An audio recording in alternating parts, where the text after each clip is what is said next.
Assalamualaikum warahmatullahi wabarakatuh. Jangan lupa like dan subscribe dulu ya. Bab 5 tentang pola-pola hereditas. Di sini akan membahas bagaimana hukum Mendel dan penyimpangan hukum Mendel. George Johann Mendel adalah bapak genetika karena jasanya dalam ilmu pengetahuan tentang pewarisan sifat. Ilmu tersebut dinamakan genetika. Mendel melakukan penelitian genetika melalui perkawinan silang pada tanaman ercis. Tanaman ercis dipilih dalam percobaan karena berumur pendek, mudah tumbuh, berketurunan banyak, berbunga sempurna, dan masih banyak lagi sifat-sifat yang sangat mencolok. Hukum pewarisan sifat ada dua, ada hukum 1 Mendel dan hukum 2 Mendel. Hukum 1 Mendel ini berkaitan dengan persilangan monohibrid atau persilangan dengan satu sifat beda. Pada hukum 1 Mendel, Mendel melakukan persilangan tanaman kacang ercis berbiji bulat dengan tanaman kacang ercis berbiji keriput. Perhatikan diagramnya, parental P besar, parental itu adalah induknya. Di sini induknya adalah tanaman dengan biji bulat, simbolnya B besar, disilangkan dengan B kecil, biji keriput. Gametnya B besar dan B kecil, sehingga keturunan pertamanya atau filial atau F1 B besar B kecil, yaitu biji bulat. Kemudian keturunan pertama disilangkan dengan sesamanya, itu akan menghasilkan perbandingan genotip, yaitu B besar 1, B besar B kecil 2, dan B kecil 1. Atau bisa disingkat fenotipnya adalah ada 3 biji bulat dan 1 biji keriput. Hukum 2 Mendel. Mendel menggunakan dua sifat beda dari tanaman kacang ercis, yaitu bentuk dan warna biji. Mendel menyilangkan tanaman kacang ercis berbiji bulat berwarna kuning dengan tanaman kacang ercis berbiji keriput berwarna hijau. Hasil persilangannya pada F1-nya, keturunan pertamanya, semuanya berbiji bulat kuning. Kemudian F1-nya disilangkan dengan sesamanya, diperoleh perbandingan F2-nya 9 bulat kuning, 3 bulat hijau, 3 keriput kuning, dan 1 keriput hijau. Berdasarkan percobaan itu, Mendel mengambil kesimpulan bahwa setiap gen dapat berpasangan secara bebas dengan gen lain. Kesimpulan ini yang dikenal dengan hukum 2 Mendel atau hukum asortasi atau hukum berpasangan secara bebas. Berikutnya adalah macam-macam perkawinan dalam hukum Mendel. Yang pertama ada perkawinan resiprok. Resiprok ini merupakan perkawinan kebalikan dari yang semula dilakukan. Persilangan ini bertujuan untuk membuktikan induk jantan dan induk yang betina memiliki kesempatan yang sama dalam pewarisan sifat. Contohnya adalah persilangan dalam perkawinan resiprok ini pada diagram persilangan antara bunga kuning dengan bunga hijau. Keturunan pertamanya semua berwarna hijau. Kemudian resiproknya, ketika menggunakan persilangan resiprok, H besar untuk warna hijau ini disilangkan dengan H kecil atau yang berwarna kuning atau yang resesif. Dia akan menghasilkan perbandingan 3 berwarna hijau dan 1 berwarna kuning. Berikutnya perkawinan backcross atau perkawinan balik. Ini adalah perkawinan antara individu dengan salah satu induknya. Persilangan ini bertujuan untuk mencari genotip dari induk. Uji silang atau test cross. Uji silang ini adalah perkawinan individu F1 dengan induknya yang bersifat homozigot resesif. Persilangan ini bertujuan untuk mengetahui apakah individu induk bersifat homozigot ataukah heterozigot.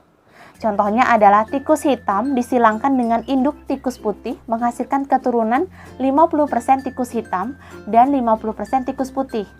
Bersifat heterozigot atau homozigotkah genotip tikus hitam tersebut? Nah, kalau semuanya tikus hitamnya semuanya berwarna hitam 100%, dia tikus hitam ini bersifat homozigot dominan. Berikutnya adalah penyimpangan semu terhadap hukum Mendel. Tidak semua hasil persilangan sesuai dengan hukum Mendel. Beberapa ilmuwan menemukan adanya penyimpangan-penyimpangan. Penyimpangan tersebut bersifat semu karena pola dasarnya masih sama. Kalau hukum Mendel itu menghasilkan keturunan 16 jumlahnya. Nah, penyimpangan ini jumlahnya juga masih 16. Tetapi penyimpangan semu ini memiliki banyak variasi jumlah genotip dan fenotipnya yang berbeda. Ada lima interaksi gen terdapat yang menyimpang dari hukum Mendel ini. Yang pertama ada epistasis dan hipostasis. Yang kedua ada kriptomeri. Yang ketiga ada polimeri. Yang keempat ada gen komplementer. Dan yang kelima adalah atavisme. Interaksi alel misalnya adalah dominansi tidak sempurna. Ini contohnya adalah persilangan antara tanaman berbunga merah dengan tanaman berbunga putih. Tanaman bunga merah ini dengan genotip M besar dan tanaman bunga putih dengan genotipnya M kecil. Hasil keturunan pertama atau F1 dia menghasilkan 100% M besar M kecil atau tanaman bunga merah muda. Nah, kemudian untuk keturunan keduanya, tanaman bunga merah muda disilangkan dengan sesamanya, yaitu tanaman bunga warna merah muda juga akan menghasilkan genotip M besar M kecil dan M besar M kecil. Dari hasil persilangan, keturunan keduanya menghasilkan perbandingan 1:2:1. Kalian dapat menggunakan cara papan catur atau menggunakan cara garpu. Nah, di sini pada dominansi tidak sempurna menghasilkan 25% tanaman bunga merah M besar, 50% tanaman bunga merah muda M besar M kecil, dan 25% tanaman bunga putih M kecil. Berikutnya adalah kodominan. Kodominan ini adalah persilangan, contohnya persilangan antara ayam berbulu hitam disilangkan dengan ayam berbulu putih. Keturunan pertamanya menghasilkan ayam berbulu Blue Andalusia B besar B kecil. Nah, pada keturunan keduanya, ayam berbulu Blue Andalusia disilangkan dengan sesamanya menghasilkan keturunan 1:2:1 dengan 25% ayam berbulu hitam, 50% ayam berbulu Blue Andalusia, dan 25% ayam berbulu putih. Jadi kodominan ini menghasilkan sifat baru pada keturunannya. Kemudian alel ganda, ini adalah interaksi antar alel yang menyebabkan alel ganda pada kelinci yang memiliki warna bulu tertentu. Interaksi gen berikutnya adalah atavisme. Atavisme ini adalah interaksi dari beberapa pasangan alel. Atavisme ini merupakan interaksi beberapa gen yang menyebabkan tersembunyinya sifat keturunan untuk beberapa generasi. Contohnya adalah persilangan ayam berjengger atau berpial. Misalnya di sini persilangan antara ayam berjengger ros dengan ayam berjengger pi. Ros dengan genotipnya R besar, P kecil dengan pi R kecil, P besar. Keturunan pertamanya atau F1-nya itu menghasilkan ayam berjengger walnut atau R besar, R kecil, P besar, P kecil. Sedangkan keturunan keduanya ketika walnut disilangkan sesama walnut akan menghasilkan berbagai jenis jengger ayam. Dia akan menghasilkan 9 jengger walnut, 3 berjengger rose, 3 berjengger pi, dan 1 berjengger single. Jadi ada beberapa interaksi dari pasangan alel. Itu untuk atavisme. Yang ketiga, polimeri. Polimeri ini merupakan bentuk interaksi gen yang bersifat kumulatif atau saling menambah. Polimeri ini terjadi karena adanya interaksi antara dua gen atau lebih sehingga disebut gen ganda. Contohnya adalah persilangan gandum berbiji merah gelap M1 besar, M2 besar dengan gandum berbiji putih M kecil 1, M kecil 2. Diperoleh perbandingan fenotip F2-nya adalah merahnya 15 dan putihnya 1. Berikutnya adalah interaksi genetik yaitu kriptomeri. Kriptomeri ini adalah peristiwa gen dominan yang seolah-olah tersembunyi bila berada bersama gen dominan lainnya. Contohnya warna bunga Linaria marokana. Dia ditentukan oleh pigmen hemosianin dan sifat keasaman plasma selnya. Jadi pigmen hemosianin ini akan berwarna merah kalau bersama plasma yang asam dan akan berwarna ungu pada plasma yang bersifat basa. Ya.